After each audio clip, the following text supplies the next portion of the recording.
Welcome back, viewers. We were asking him his experience, particularly on police reforms.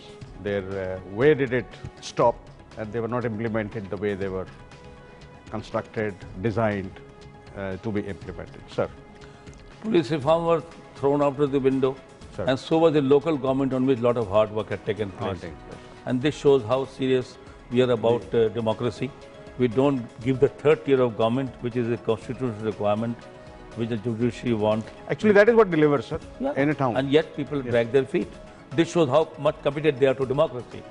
Now, coming to Pervez Musharraf's era and, comparing it with my tenure with Nawaz Sharif, I think everybody in Pakistan will agree to a large extent that first 3 years of Pervez Musharraf, which were granted to him by the Supreme Court, legalizing his rule, he had a very small cabinet of technocrat people. They were not politically affiliated, and they were clean people. And I think they delivered. There were no scandal, and people say it was a good period of reforms, of good agenda. That is one. Secondly, with political people, there are political compromises and considerations. Now you can see today, we don't have a full-time defense minister, we don't have a full-time foreign minister. Many assignments are lying vacant. So this problem is there. Sir, a brief comment on your meeting or finding Mullah Omar. I met Mullah Omar 3 times. All meetings were before 9/11. And I discussed a host of issues with him. Osama bin Laden. How did you find him? A reasonable man? I found him, hard I nut found to crack? him a straight man. I would not say a great visionary, but very, very devout Muslim, believing in the Quran and believing in Sharia very strongly. But to an extent that, he destroyed those Bamiyan statues, without yes, I mean, he had banned music. He had basic banned education, television and, in his country, rights. and like that. So there were, I mean, many people in Afghanistan felt that his rule was rather harsh. I mean, the only good thing maybe he had done was removing poppy from their, agriculture. He did so. And that, which was not appreciated by the West too much, by the way, and they did not really acknowledge this. Because now they're dealing my last visit to, I discussed with him the smuggling in the garb of Afghan transit trade and damage it was doing to our economy. The fugitives, the Arabs who had been left behind after the Soviet was gone, that jihad period, yes, sir. And they were still here and there and going in the countries around them. So on this matter I discussed with him, and I also on my last visit tried to dissuade him not to blow up the Bamiyan Buddhas, which was a world cultural heritage, to which he had agreed 2-3 years ago and signed that he will not, not only that, but Kabul Museum and Gandhara and all this thing will be preserved. But he destroyed them. So I asked him a very straight question. I said, Mahmud Ghaznavi used to pass under these statues. He used to go to Somnath very far, but not break these. Ahmed Shabdali, I said, who is resting here in Kandahar, he did not break these statues. So are you a better Muslim or are you a different Muslim? Why are you annoying Japanese and why are you annoying everybody in the world? Buddhists. Because these people are giving you aid, they are giving you food and medicine. So is this your number one problem? Your number one problem is poverty here. So but I had a rapport with him. I could get along with him well.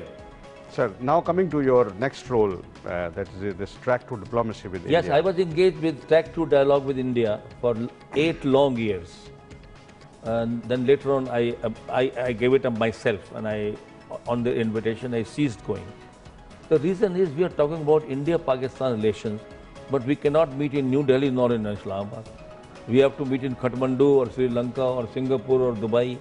Was there I said, why this is so? He said, because of visa problems.